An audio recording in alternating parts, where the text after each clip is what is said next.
Hi and welcome to Cheeky Richo Cooking's pork chop almondine in the Tefal Cook4Me. The ingredients are in the recipe box below. It's absolutely delicious, real good comfort food. The kids love it and it's very easy to make. The first thing that we're going to do is a sort of a two-part recipe, although it is a one-pot recipe, is we've got some raw almonds here and we've just got some multigrain bread. You could use panko breadcrumbs if you like. We're just going to chop those roughly and put them to one side and fry them in butter.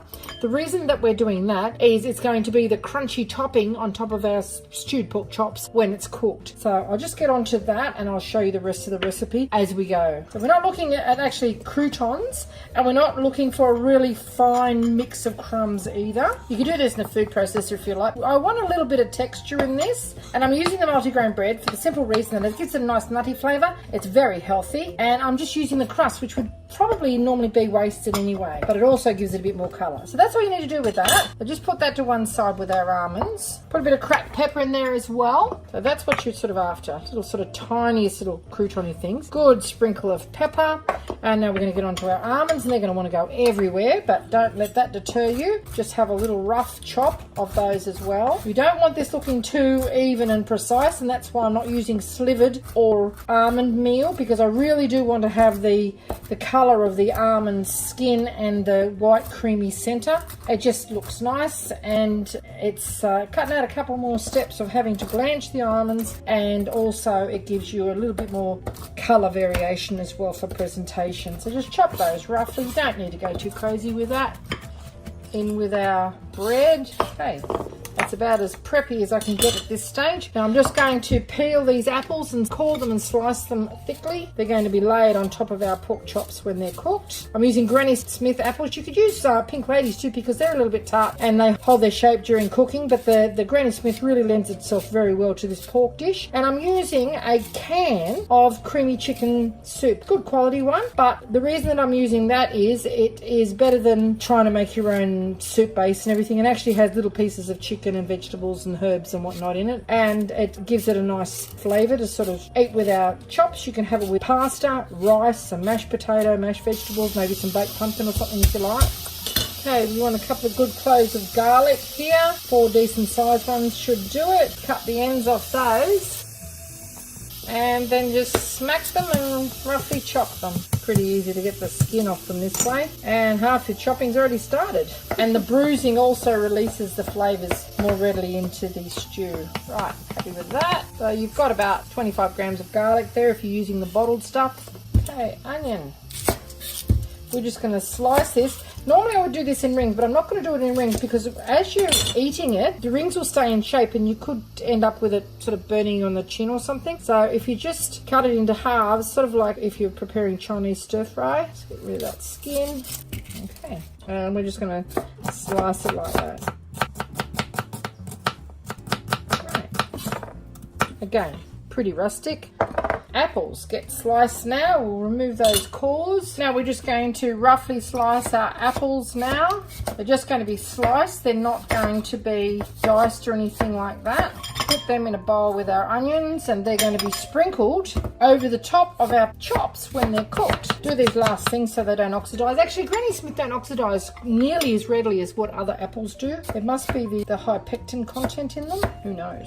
I'm sure someone out there can tell me. Okay, that's all the prep done. Put it all to one side. Okay, the first thing we're going to do on the browning function is throw in our butter, our almonds, and our little breadcrumbs. Just get the butter melting to start with, and we're just going to toss those around until they get a nice crispy golden colour on them, and take them out. They'll be nice and dry, and you don't have to keep them warm, and we'll sprinkle them on top of our stew when it's all done. Now, once it's got all nice and frothy and creamy, it will fry the bread instead of soaking it all up, so that's what we're after, and it also imparts a lovely flavour as well. We're just going to sprinkle a bit of pepper in there as well, a little sprinkle of some veggie salt, about 1/4 teaspoon, and you can see it's just starting to get a little bit foamy on the edges now, and you should be able to hear it sissing. Now it's in with our breadcrumbs, or bread crumbles, and our almond crumbles. And we're going to toss that all around and then tip it back into that same bowl, so you don't need to wash that up. Just get it nice and brown and crispy. That'll be a lovely, gorgeous finish for our dish. Just let that brown off a bit. Okay, you can see how nice and crispy and crunchy. There's a little bit of colour on our nuts. We don't want to burn those. We want them to have that nice, tasty, nutty flavour. Now we're just going to remove that. Just turn it off for the moment. And we're just going to tip our little crumbs into a bowl and put them to one side. Now you've got stay cool handles on your pan, which is makes it very easy to tip it out. And we just scoop those out. You can hear them crunchy landing. All of them out. No need to wash the pan. We're going to fry our little pork chops in there now. Okay, good job. Just keep those to one side. When they cool down a bit, I'll let you see how crunchy they are. Okay, still in the browning function. Don't worry about washing that. The little crumbs that are left in there aren't going to bother that at all. We are just going to add a little bit of oil. And when it's hot enough, we're going to pop our chops in. Now, I've left some of the fat on there because the fat is flavour, but I haven't left it all on there. And there's no bones in this, of course. The reason being is I don't want it to be a really greasy dish. And because it's a stew, those fats aren't going to be removed. So we're just going to let that come to temperature now. Way of testing if it's hot enough is just put a couple of drops of water in there, and that's sitting quite nicely. So that's going to be happy for our pork chops to go in. So in they go. And we're just going to brown them on both sides. About 2 minutes or 3 minutes on each side. Okay, we're just going to check these now. A nice little bit of colour on there. Okay, just while that's browning, we're just going to sprinkle our garlic in on top. Our veggie salt. A couple of good pinches of freshly cracked pepper. Our apple slices can go in now. Sprinkle them all around. Our onions are ready now. Now don't forget we haven't put any fluid in yet. The apples and the onions are going to render down and give us a nice amount of liquid, but we still need more than that for it to work properly. So now we've just got some creamy chicken soup. So just pour that over the whole lot.